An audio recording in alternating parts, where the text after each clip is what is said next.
श्रम विभाजन और जाति प्रथा डॉक्टर अंबेडकर। यह पाठ डॉक्टर बी.आर. अंबेडकर के प्रसिद्ध भाषण एनिहिलेशन ऑफ कास्ट 1936 पर आधारित है। इसका अनुवाद ललई सिंह यादव ने जाति भेद का उच्छेद शीर्षक के अंतर्गत किया। यह भाषण जाति पाति तोड़क मंडल लाहौर के वार्षिक सम्मेलन 1936 के अध्यक्षीय भाषण के रूप में तैयार किया गया था, परंतु इसकी क्रांतिकारी दृष्टि से आयोजकों की पूर्ण सहमति न बन सकी और सम्मेलन स्थगित हो गया। जातिवाद के पोषक व आधुनिक सभ्य समाज कार्यकुशलता के लिए श्रम विभाजन को आवश्यक मानते हैं। चूंकि जाति प्रथा श्रम विभाजन का ही दूसरा रूप है, इसलिए उन्हें इसमें कोई बुराई नहीं दिखती। डॉक्टर अंबेडकर ने इस व्यवस्था के प्रति अपने सहज और स्वाभाविक तर्क दिए हैं कि श्रम विभाजन गलत नहीं, परंतु किसी भी सभ्य समाज में श्रम विभाजन की व्यवस्था श्रमिकों का विभिन्न वर्गों में अस्वाभाविक विभाजन नहीं करती, जबकि भारत में यह व्यवस्था यानी जाति प्रथा श्रमिकों का अस्वाभाविक विभाजन तो करती ही है, साथ ही विभाजित विभिन्न वर्गों को एक दूसरे की अपेक्षा ऊंच नीच भी करार दे देती है। ऐसा विश्व के किसी भी समाज में नहीं पाया जाता। जाति प्रथा को यदि श्रम विभाजन मान लिया जाए तो यह स्वाभाविक विभाजन नहीं है, क्योंकि यह मनुष्य की रुचि पर आधारित नहीं है।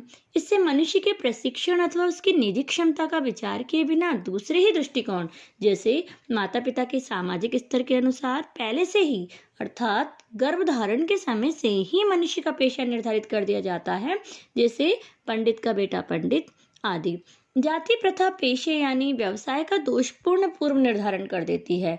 दोषपूर्ण इसलिए कि मनुष्य को जीवन भर एक पेशे में यानी व्यवसाय में बांध देती है।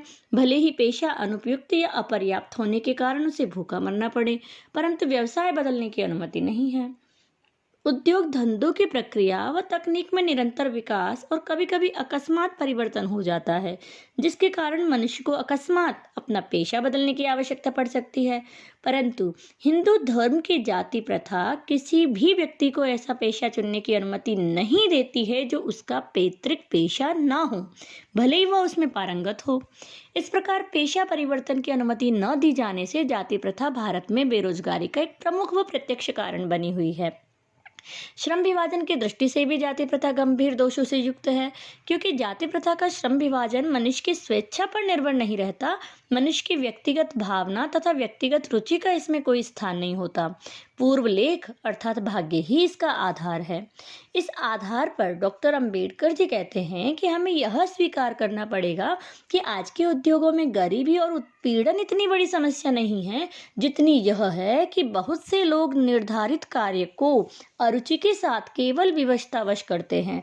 ऐसी स्थिति स्वभावतः मनुष्य को दुर्भावना से ग्रस्त रहकर टालू काम करने या कम काम करने के लिए प्रेरित करती है। ऐसी स्थिति में जहाँ काम में दिल लगे न दिमाग, बेमन से किया जाएगा, तो कोई कुशलता कैसे प्राप्त की जा सकती है। अतः इन तर्कों के आधार पर यह निर्विवाद रूप से सिद्ध हो जाता है कि आर्थिक पहलू से भी जाति प्रथा हानिकारक प्रथा है, क्योंकि यह मनुष्य की स्वाभाविक प्रेरणा, रुचि व आत्मशक्ति को दबाकर उन्हें अस्वाभाविक नियमों में जकड़कर निष्क्रिय बना देती है। श्रम विभाजन